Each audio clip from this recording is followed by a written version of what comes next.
नमस्कार विद्यार्थी मित्रांनो, स्वागत आहे तुमचे स्टडी विथ भारती मिस या आपल्या चॅनलवर. काल आपण अनुवंशिकता आणि उत्क्रांती हे चॅप्टर फर्स्ट आणि त्यांचा स्वाध्याय हे पाहिले. आज आपण चॅप्टर सेकंड सजीवांतील जीवन प्रक्रिया याचा भाग 1 बघणार आहोत. या चॅप्टरमध्ये आपण सजीव आणि जीवन प्रक्रिया, सजीव व ऊर्जा निर्मिती, काही अन्न घटक व मिळणारी ऊर्जा, पेशी विभाजन, एक जीवन प्रक्रिया हे सर्व पॉइंट्स कव्हर करणार आहोत. चला तर मग लेक्चरला सुरुवात करू. लेक्चरला सुरुवात करण्याआधी सर्वांना एक विनंती आहे की चॅनलवर जे कोणी नवीन असेल त्यांनी सुरुवातीला सबस्क्राईब करून घ्या आणि बाजूच्या घंटीच्या बटनावर क्लिक करून घ्या. त्यामुळे तुम्हाला रोज जे नवनवीन माझे व्हिडिओ येत राहतात ते सुरुवातीलाच मिळून जात जाईल. सजीव आणि जीवन प्रक्रिया. Living organism and life process. मानवी शरीरात अनेक प्रकारच्या संस्था अविरतपणे कार्य करत असतात. पचन संस्था, श्वसन संस्था, रक्ताभिसरण संस्था, उत्सर्जन संस्था, नियंत्रण संस्था यासोबतच शरीराचे अंतर्गत तसेच बाह्य अवयव आपले कार्य स्वतंत्रपणे परंतु सर्वांच्या समन्वयातून करत असतात. ही सर्व यंत्रणा प्रत्येक सजीवांमध्ये कमी अधिक प्रमाणात समान पद्धतीने कार्यरत असते. यासाठी यांना अखंडपणे ऊर्जेच्या स्रोताची आवश्यकता असते. आपल्या शरीरामध्ये आपल्या ज्या पचन संस्था आहे, श्वसन संस्था आहे, रक्ताभिसरण संस्था आहे, ह्या सर्व उत्सर्जन संस्था, नियंत्रण संस्था ह्या सर्व अविरतपणे कार्य करत असतात. म्हणजे जसे आपण जेवण करतो, जेवण केल्यानंतर ते अन्न पचवण्याचे काम पचन संस्था करते. आपले श्वास घेत असतो, कंटिन्यू आपले श्वास घेणं सोडणं या गोष्टी चालू असतात, ही श्वसन संस्था कार्य करते. तसेच रक्ताभिसरण संस्था आपल्या शरीरामध्ये ऑक्सिजन घेणे, त्यापासून रक्त तयार करणे, पाणी, ऑक्सिजन, जेवण हे काही सर्व करतो आपण, त्या सर्व गोष्टीवर नियंत्रण संस्था असते. उत्सर्जन संस्था, आपण सकाळी फ्रेश होतो तर तेव्हा उत्सर्जन संस्था कार्य करत असते. अशा प्रकारे आपल्या शरीरामध्ये अविरतपणे या संस्था, अविरत म्हणजे नेहमी सतत कार्य करत असतात. यासोबतच शरीराचे अंतर्गत तसेच बाह्य अवयव आपले कार्य स्वतंत्रपणे परंतु सर्वांच्या समन्वयातून करत असतात. म्हणजे आपल्या या अंतर्गत संस्था तर कार्य करतच असतात, पण बाह्य अवयव पण हे स्वतंत्र, म्हणजे आपल्या हाताचं कार्य वेगळं आहे, पायाचं कार्य वेगळं आहे, नाकाचं वेगळं, डोळ्याचं वेगळं, कानाचं वेगळं. कानाचं काय आहे कार्य?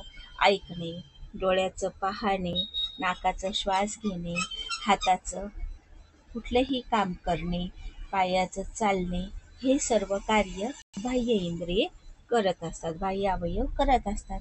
ही सर्व यंत्रणा प्रत्येक सजीवांमध्ये कमी अधिक प्रमाणात समान पद्धतीने कार्य करत असते. ही सर्व यंत्रणा प्रत्येक सजीवांमध्ये कार्य करत असते. फक्त एवढे, कोणाची स्पीड या कार्य करण्याची जास्त असते तर कोणाची कमी असते. यासाठी यांना अखंडपणे ऊर्जेच्या स्रोताची आवश्यकता असते. हे सर्व कार्य करण्यासाठी आपल्याला नेहमी ऊर्जेची आवश्यकता असते. जसे म्हणजे आपण जेवण करतो, तर जेवण केल्यानंतर काही वेळाने परत आपल्याला भूक लागते, म्हणजे आपण पहिले जे अन्न ग्रहण केलेलं आहे ते त्या ऊर्जेमध्ये संपले.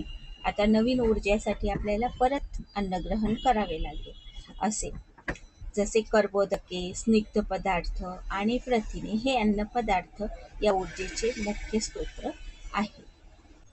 म्हणजे आपण जे अन्न ग्रहण करतो त्यामध्ये काय असते? कर्बोदके असते, स्निग्ध पदार्थ, कर्बोदके कशापासून मिळतात आपल्याला? गहू, गव्हाची पोळी आपण खातो ना, त्यापासून आपल्याला कर्बोदके मिळतात. स्निग्ध पदार्थ कशापासून मिळतात? दूधजन्य पदार्थामध्ये स्निग्ध पदार्थ असतात. दूध, दही, तूप, लोणी यामध्ये स्निग्ध पदार्थ येतात. तसेच प्रथिने, प्रथिनेमध्ये डाळी, सर्व प्रकारच्या डाळी येतात. हे अन्नपदार्थ या ऊर्जेचे मुख्य स्रोत असून प्रत्येक पेशीमध्ये असलेल्या तंतुकणिकांच्या मदतीने ही ऊर्जा मिळवली जाते. हे ऊर्जेचे मुख्य स्रोत आहे. स्निग्ध पदार्थ, कर्बोदके आणि प्रथिने. आणि हे प्रत्येक पेशीमध्ये असलेल्या तंतुकणिकांच्या मदतीने ऊर्जा मिळवली जाते. आपल्या शरीरामध्ये ज्या पेशी आहेत त्यातील ज्या तंतुकणिकांच्या मदतीने आपल्याला ऊर्जा मिळते. ऊर्जा निर्मितीस फक्त अन्न घटकच लागतात असे नाही. त्यासाठी ऑक्सिजनची पण आवश्यकता भासते. हे सर्व घटक परिवहन संस्थेद्वारे पेशीपर्यंत पोहोचतात. म्हणजे आपण अविरत आपले ऑक्सिजन घेण्याची आणि कार्बन डायऑक्साईड सोडण्याचे कार्य हे नेहमी चालू असते. आणि त्यासोबतच आपण पाणी ग्रहण करतो, जेवण घेतो, ऑक्सिजन घेतो. हे सर्व गोष्टी मिळूनच हे सर्व ऊर्जा मिळवण्याचे कार्य चालू असते.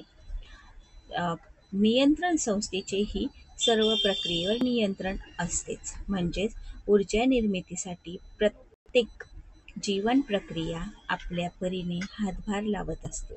या सर्व प्रक्रियांच्या कार्यासाठी ही ऊर्जेची गरज भासते.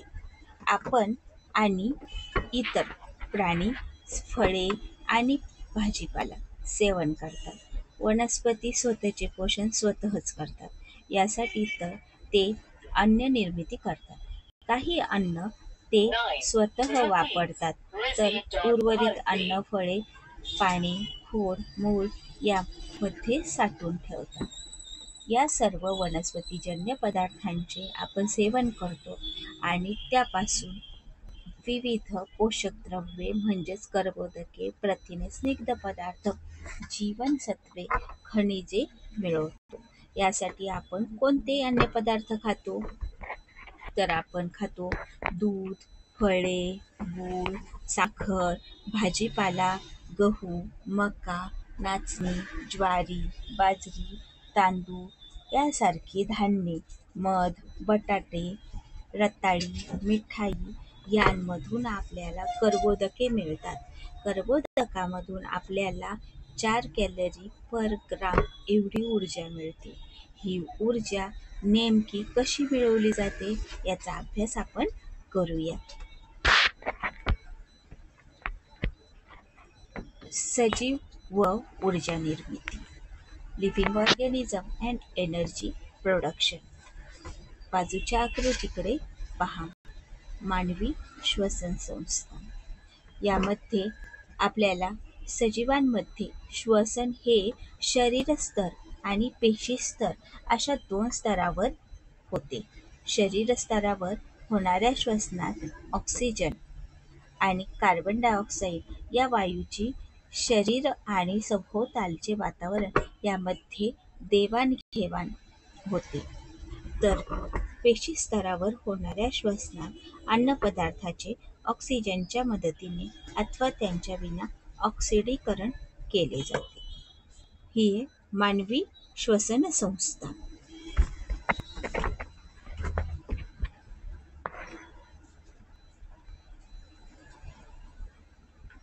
इथे आहे चॅप्टर मधले क्वेश्चन्स. ग्लुकोजच्या एका रेणूमध्ये सी, एच आणि ओ चे अनुक्रमे किती अणू असतात? हे सर्व अणू एकमेकांना कोणत्या रासायनिक बंधाने जोडलेले असतात? रसायनशास्त्राच्या दृष्टिकोनातून एखाद्या रेणूचे ऑक्सिडीकरण होते म्हणजे नेमके काय होते? हे सर्व क्वेश्चन्स आपण चॅप्टर मधले आणि स्वाध्याय हे दोन्ही क्वेश्चन आपण नेक्स्ट लेक्चरमध्ये बघू. आता आपण पूर्ण चॅप्टर व्यवस्थितरित्या समजून घेऊ. आपण जे अन्नपदार्थ खातो त्यातील प्रामुख्याने कर्बोदकाचा उपयोग मुख्यत्वे दररोज आवश्यक असणारी ऊर्जा मिळवण्यासाठी केले जाते. ही ऊर्जा एटीपी ही ऊर्जा एटीपीच्या स्वरूपात मिळवली जाते. त्यासाठी पेशीमध्ये ग्लुकोज या कर्बोदकाचे टप्प्याटप्प्याने ऑक्सिडीकरण केले जाते. यालाच पेशीवरील श्वसन म्हणतात. सजीवांमध्ये पेशी स्तरावर होणारे श्वसन दोन प्रकारचे असतात.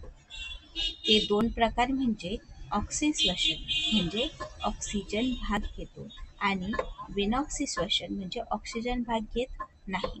ऑक्सिजन श्वसनामध्ये 3 टप्प्यामध्ये ग्लुकोजचे ऑक्सिडीकरण होते. ते 3 टप्पे कोणते आहेत? ग्लुकोज विघटन म्हणजे ग्लुकोसिस आणि ट्रायबोक्सिलिक आम्ल चक्र म्हणजे कार्ब्स सायकल्स अँड इलेक्ट्रॉन वहन साखळी अभिक्रिया हे 3 टप्पे आहेत. त्यातील पहिल्या टप्प्याची आपण माहिती घेऊया. पहिला टप्पा आहे ग्लुकोज विघटन, ग्लुकोलायसिस. पेशी द्रव्यात घडणाऱ्या या प्रक्रियेमध्ये ग्लुकोजच्या एका रेणूचे टप्प्याटप्प्याने विघटन होऊन पायरुव्हिक आम्ल म्हणजे एटीपी, NADH2 आणि पाणी यांचे प्रत्येकी 2-2 रेणू तयार होतात.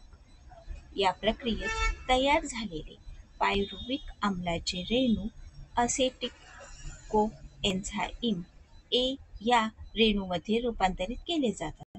या प्रक्रियेवेळी कार्बन डायऑक्साइडचे 2 रेणू आणि NADH2 चे 2 रेणू तयार होतात. नंबर 2 ट्रायबोक्सिलिक आम्ल चक्र म्हणजे कार्ब्स सायकल. ॲसेटिक कोएन्झाइम ए चे रेणू तंतुकणिकेमध्ये जातात. तेथे त्यावर ट्रायकार्बोक्सिलिक आम्ल चक्र क्रेब्स चक्र ही चक्रीय अभिक्रिया राबवली जाते. या अभिक्रियेद्वारे ॲसेटिक कोएन्झाइम ए च्या रेणूतील ॲसेटिकचे पूर्णपणे ऑक्सिडीकरण केले जाते आणि त्याद्वारे CO2, H2O, NADH2, FADH2 आणि ATP चे रेणू मिळतात. नंबर 3 इलेक्ट्रॉन वहन साखळी अभिक्रिया ETC रिॲक्शन. बाजूच्या आकृतीत बघा, तंतुकणिका व ट्रायबोक्सिलिक आम्ल चक्र दिलेले आहे. यामध्ये पायरुव्हिक आम्ल हे जे मध्ये दाखवलेले आहे हे पायरुव्हिक आम्ल आहे. मेदाम्ल आम्ल म्हणतात त्याला. बाहेरील आवरण, आतील आवरण, तंतुकणिकेचे द्रव्य. तंतुकणिका आणि ट्रायकार्बोक्सिलिक आम्ल चक्र अशा प्रकारे असते. यामध्ये NADH, FADH2 आणि CO2 यांचे मिश्रण होऊन चक्र चालू असते. विघटन यामध्ये विघटन हे CO2 ऑक्सिजनशील ग्लुकोजमध्ये पूर्णपणे विघटन होते. CO2 आणि H2O रेणू तयार होतात ते विघटन झाल्यामुळे. इलेक्ट्रॉन वहन साखळी अभिक्रिया सुद्धा तंतुकणिकेमध्ये राबवली जाते. वरील सर्व प्रक्रियांच्या वेळी तयार झालेल्या NADH2 च्या प्रत्येक रेणूपासून 3 आणि FADH2 च्या प्रत्येक रेणूपासून 2 ATP चे रेणू मिळतात. या प्रक्रियेमध्ये ATPच्या रेणू व्यतिरिक्त पाण्याचेही रेणू तयार होतात. अशा पद्धतीने ऑक्सिश्वसनामध्ये ग्लुकोजचे पूर्ण ऑक्सिडीकरण विघटन होते आणि ऊर्जेबरोबरच CO2 आणि H2O चे रेणू तयार होतात. नेहमी लक्षात ठेवा की NADH2 म्हणजे निकोटिनामाइड ॲडेनाइड डायन्यूक्लिओटाइड आणि FADH2 म्हणजे फ्लेविन ॲडेनाइन डायन्यूक्लिओटाइड. हे प्रत्येक पेशीत तयार होणारे व पेशी श्वसनात मदत करणारे 2 सहविकर आहेत. ATP म्हणजे काय? ॲडिनोसिन ट्रायफॉस्फेट हा एक ऊर्जेचे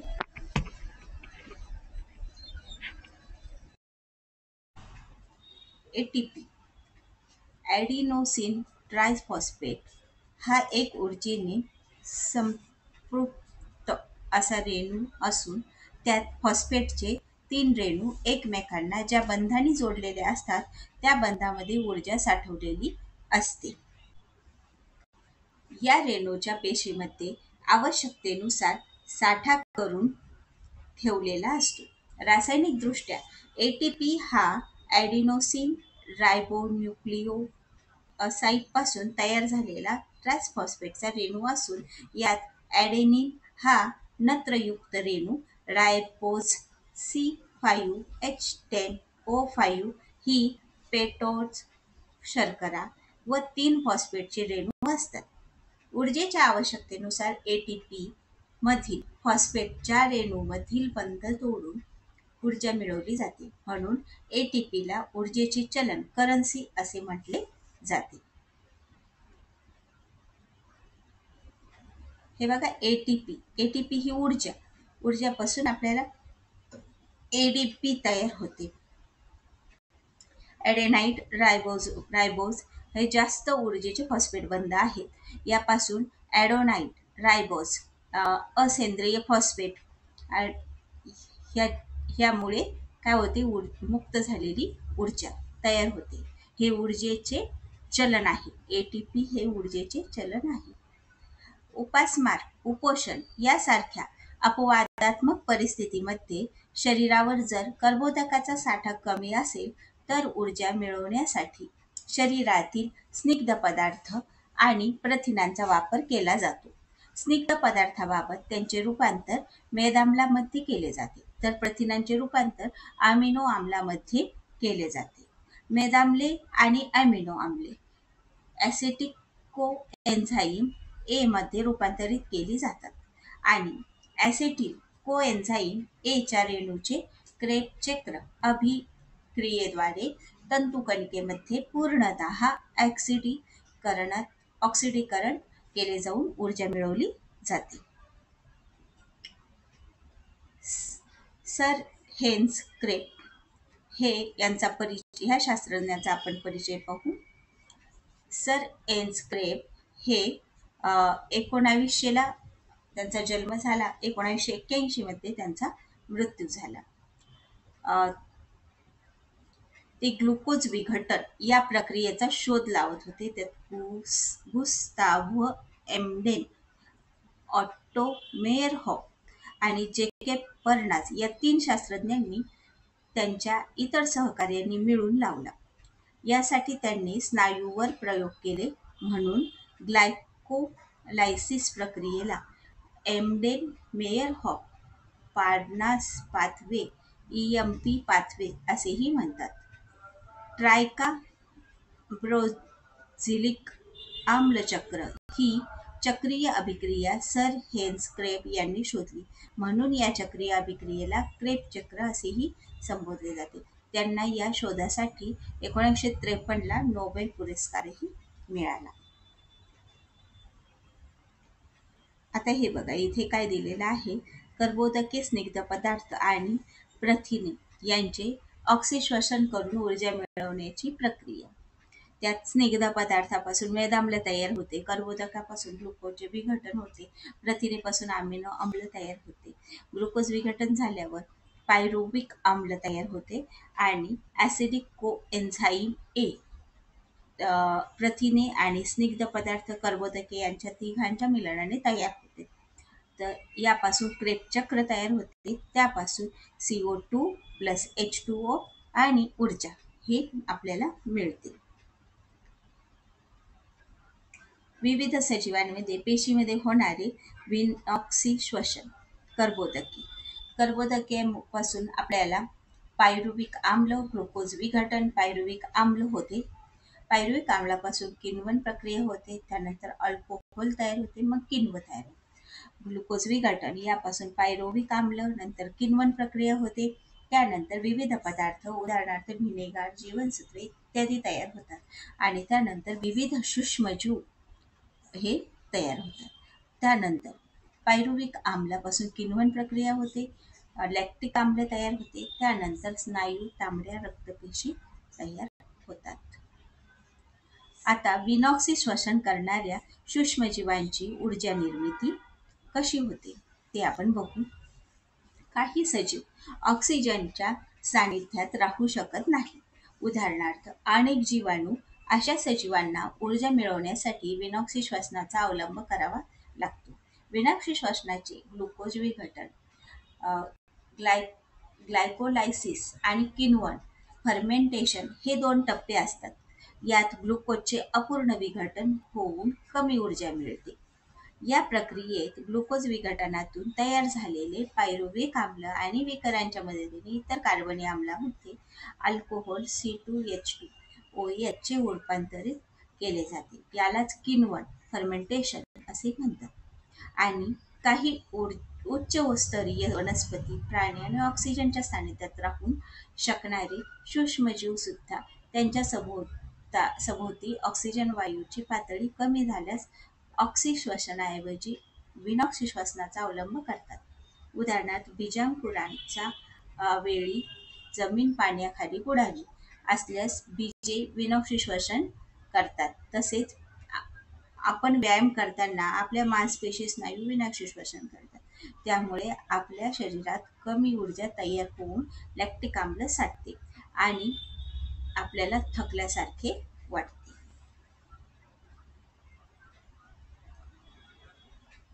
विविध अन्नघटकांपासून मिळणारी ऊर्जा.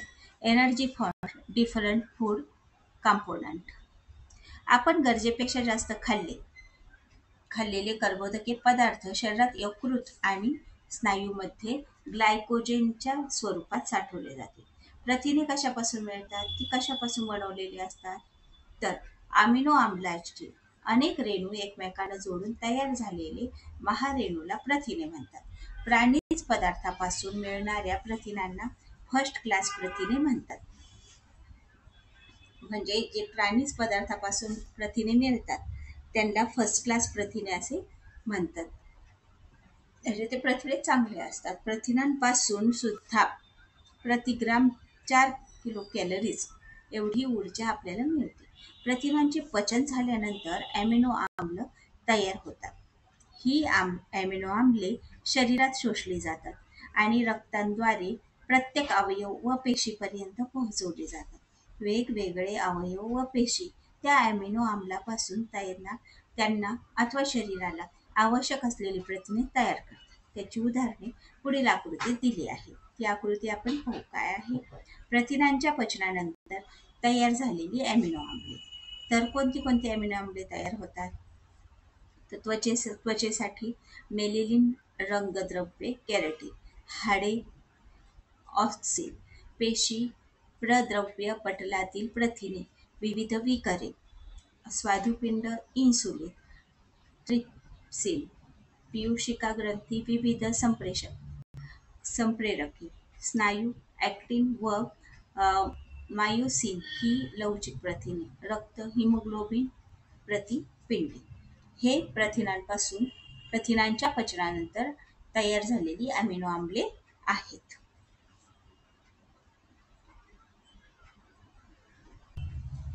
हे नेहमी लक्षात ठेवा.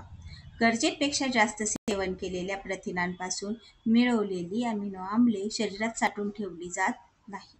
म्हणजे आपल्या शरीराला जेवढी गरज आहे तेवढंच अन्न आपण खाल्लं पाहिजे. त्यापासून आपण जास्त अन्न खाल्लं तर आपल्याला जास्त अमिनो आम्ले मिळतात असं नाही. जेवढे लागतात तेवढेच अमिनो आम्ले आपले शरीर ग्रहण करत असते.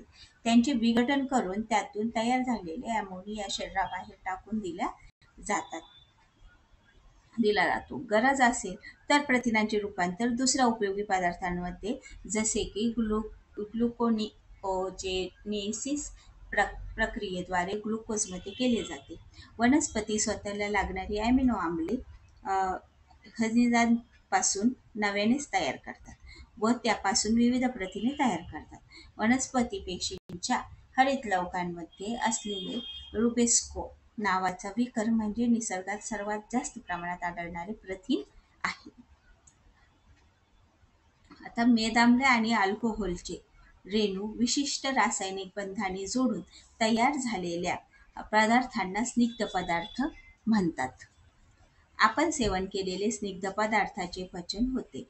म्हणजेच त्याचे रूपांतर मेदाम्ल आणि अल्कोहोलमध्ये केले जाते. म्हणजे आपण जे स्निग्ध पदार्थ सेवन करतो, जसे दही, अ, दूध, हे सर्व स्निग्ध पदार्थ आहेत, की त्यांचे काय होते, रूपांतर मेदाम्लामध्ये होते आणि अल्कोहोलमध्ये होते. मेदाम्ले शोषून घेतले जातात आणि शरीरात स्वतंत्र पोहोचवले जातात. वेगवेगळ्या पेशी त्यांपासून त्यांना आवश्यक असलेले पदार्थ तयार करतात. उदाहरणार्थ, पेशीचे प्रद्रव्य पटल तयार करण्यासाठी फॉस्फोलिपिड नावाचा रेणू आवश्यक पदार्थ आवश्यक असतात. ते मेदाम्लापासून तयार केले जातात. या व्यतिरिक्त प्रोजेस्टेरॉन, इस्ट्रोजेन, टेस्टो टेस्टोस्टेरॉन, अल्टोस्टेरॉन यांसारखी संप्रेरके चेतापेशींच्या अक्षतंतूभोवती असलेले आवरण तयार करण्यासाठी मेदाम्लाचा वापर केला जातो. स्निग्ध पदार्थापासून आपल्याला प्रति ग्रॅम 9 किलो कॅलरी इतकी ऊर्जा मिळते. रोजच्या गरजेपेक्षा जास्त सेवन केलेले स्निग्ध पदार्थ शरीरात चरबीयुक्त संयोजी ऊतीमध्ये साठवून ठेवले जातात. म्हणजे आपल्याला जेवढी शरीराला गरज आहे तेवढे स्निग्ध पदार्थ आपण ग्रहण केले तर त्यापासून आपल्याला ऊर्जा मिळते. पण त्या गरजेपेक्षा जास्त जर आपण त्याचे सेवन केले तर ते चरबीयुक्त संयोजी ऊतीमध्ये साठवून ठेवले जातात. जीवनसत्वे म्हणजे वैविध्यपूर्ण रासायनिक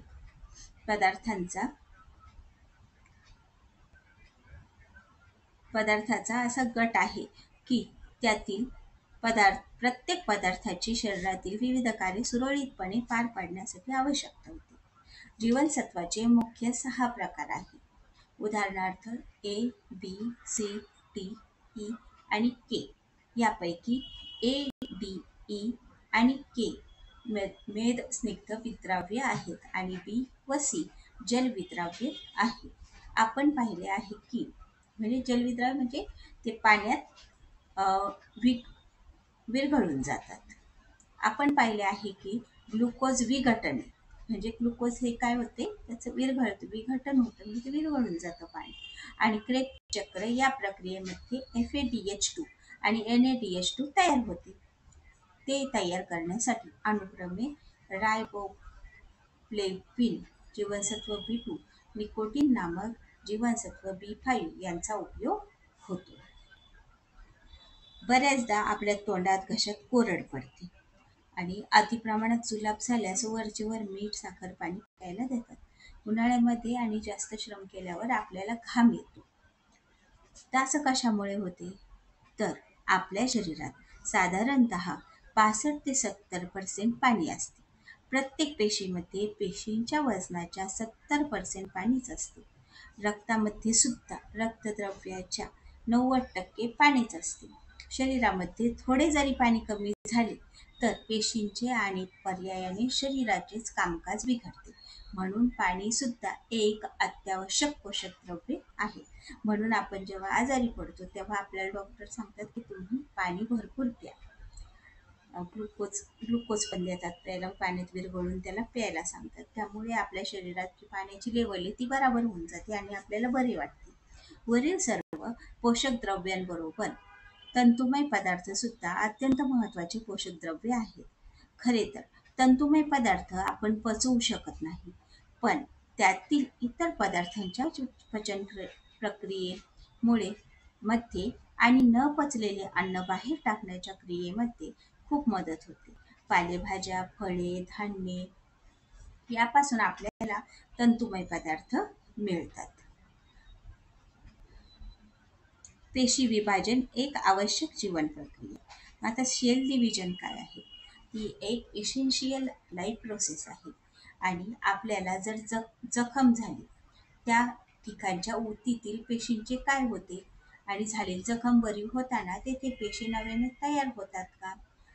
तर हे सर्व सेल प्रोसेस आहे की त्यानंतर समजा आपल्याला जखम झाली ती बरी करायची असेल तर त्यासाठी पेशींचे हे कार्य नव्याने सुरू होते. त्यामुळे ती जखम पण बरी होती आणि ती जखम भरून पण जाते. पेशी विभाजन हा पेशींच्या आणि सजीवांच्या अनेक गुणधर्मांपैकी एक अतिशय महत्वाचा गुणधर्म आहे. या गुणधर्मामुळेच एका सजीवापासून नवीन सजीव निर्माण होऊ शकतो. बहुपेशीय सजीवांच्या शरीराची वाढ होऊ शकते. शरीराची झालेली झीज भरून काढता येऊ शकते. पेशी विभाजनाचे मुख्यत्वे दोन प्रकार आहेत: सूत्री विभाजन मायटोसिस आणि अर्धसूत्री विभाजन म्हणजे मायोसिस. सूत्री विभाजन शरीरातील कायिक पेशी आणि मूल पेशीमध्ये घडून येते, तर अर्ध गुणसूत्री विभाजन जननपेशी अवलंबतात. पेशी विभाजनाचा अभ्यास करण्यापूर्वी आपल्याला पेशीची गरज माहीत असणे गरजेचे आहे, जी आपण यापूर्वीच अभ्यासली आहे. प्रत्येक केंद्रकी पेशीमध्ये एक केंद्रक असते. त्या व्यतिरिक्त इतर पेशी अंगेही असतात. या माहितीच्या आधारे आपण दोन्ही प्रकारच्या पेशी विभाजनाचा अभ्यास करूया. कोणत्याही प्रकारच्या पेशी विभाजनापूर्वी पेशी तिच्या केंद्रकामध्ये असलेल्या गुणसूत्राची संख्या दुप्पट करते. म्हणजे जर गुणसूत्राची संख्या 2n असेल तर ती 4n केली जाते. गुणसूत्राचा यात मायटोसिस म्हणजे सूत्री पेशी विभाजन चे कार्य कसे असते? काय पेशी आणि मूल पेशी या सूत्री विभाजनाच्या दोन विभाजनांनी विभाजित होतात. सूत्री विभाजन मुख्य दोन टप्प्यामध्ये पूर्ण होते. ते दोन टप्पे म्हणजे प्रलय विभाजन, केंद्रकाचे विभाजन आणि परिकल विभाजन, जीवद्रव्याचे विभाजन. प्रकल विभाजन 4 पायऱ्यामध्ये पूर्ण होते. पूर्वावस्था म्हणजे प्रोफेज. प्रकल विभाजनाच्या पूर्वावस्थेमध्ये मूलतः अत्यंत नाजूक धाग्यासारखे असलेले प्रत्येक गुणसूत्राचे वलीभवन फोल्डिंग कंडेन्सेशन होते. त्यामुळे ते आखूड व जाड होऊन त्यांच्या गुणसूत्र जोडीसह सिस्टर क्रोमाटाइड्स दृश्य व्हायला सुरुवात होते. ताराकेंद्र सेंट्रोइड द्विगुणित होते व प्रत्येक ताराकेंद्र पेशीच्या विरुद्ध ध्रुवांना जाते. केंद्रकावरण न्यूक्लियर मेम्ब्रेन आणि केंद्रिका न्यूक्लियस नाहीसे व्हायला सुरुवात होते.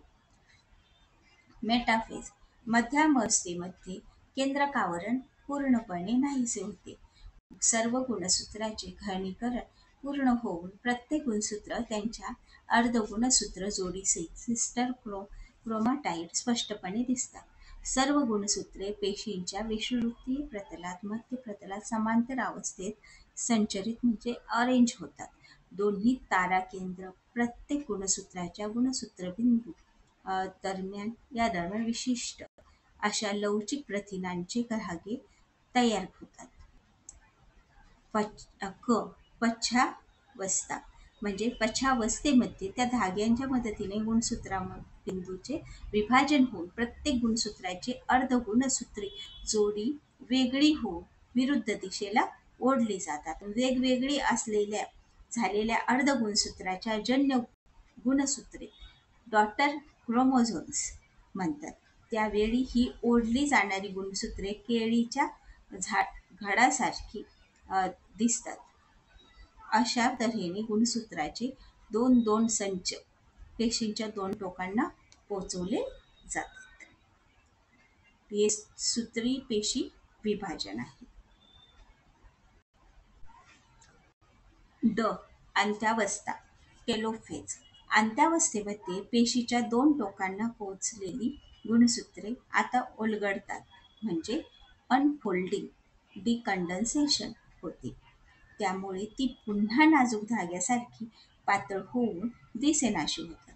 दोन्ही टोकांना पोहोचलेल्या गुणसूत्राच्या संचाभोवती केंद्रकावरण तयार होते.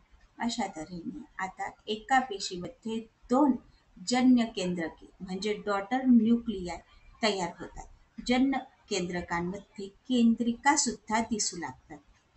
तूर्कतंतू पूर्णपणे नाहीसे होतात. अशा तऱ्हेने प्रकाल विभाजन क्रायोकायनेसिस पूर्ण होते आणि नंतर परिकल विभाजन म्हणजे क्लॅटोकायनेसिस सुरू होते. परिकल विभाजनाने पेशीद्रव्याचे विभाजन होऊन दोन नवीन पेशी तयार होतात. त्यांना जन्मपेशी म्हणजे डॉटर सेल्स असे म्हणतात.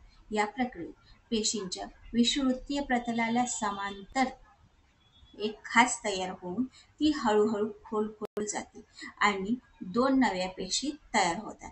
वनस्पती पेशीमध्ये मात्र खाच तयार न होता पेशीद्रव्याच्या बरोबर मध्यभागी एक पेशी पटल सेल प्लेट तयार होऊन परिकल विभाजन होते. सूत्री विभाजन शरीराच्या वाढीसाठी आवश्यक आहे. शरीराची झालेली झीज भरून काढण्यासाठी, जखमा बऱ्या करण्यासाठी, सर्व प्रकारच्या रक्तपेशी तयार करण्यासाठी इत्यादी कारणासाठी सूत्री विभाजन आवश्यक आहे. अर्धसूत्री विभाजन अर्धसूत्री विभाजन 2 टप्प्यामध्ये पूर्ण होते. ते 2 टप्पे म्हणजे अर्धसूत्री विभाजन भाग 1 आणि अर्धसूत्री विभाजन भाग 2. हे अर्धसूत्री भाग 1 ची इथे डायग्राम दिलेली आहे बघा. यामध्ये एक पेशी आहे, त्यामध्ये जे त्यांचे विभाजन होते, नंतर ते ते हे क्रॉस होतात एकमेकाला, त्यापासून परत दुसरे पच्छावस्था तयार होते. एक पूर्वावस्थामध्ये काय होते 1 ते 5 मध्ये, नंतर मध्यावस्था आहे, नंतर पच्छावस्था आहे, नंतर अंत्यावस्था आहे. आणि अर्धसूत्री विभाजन भाग 2 मध्ये बघा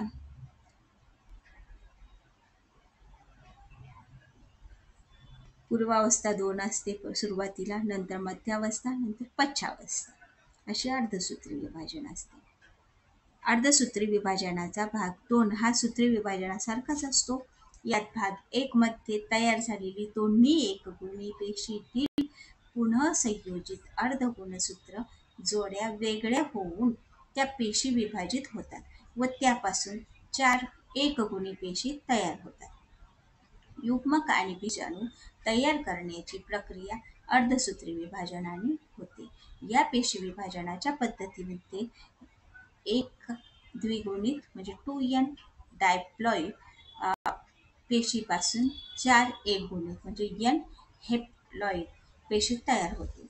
या पेशी विभाजनाच्या वेळी समजातीय म्हणजे होमोलोगस गुणसूत्रामध्ये पारगती क्रॉसिंग ओव्हर होऊन जनुकांचे पुनःसंयोग रिकॉम्बिनेशन होते. यामुळे तयार होणाऱ्या 4ही जन्मपेशी नवजात पेशी म्हणजे डॉटर सेल जनुकीयदृष्ट्या जनक पेशींपेक्षा पॅरेंट सेल आणि एकमेकापेक्षा वेगवेगळ्या असतात. हे तुम्ही करून बघा.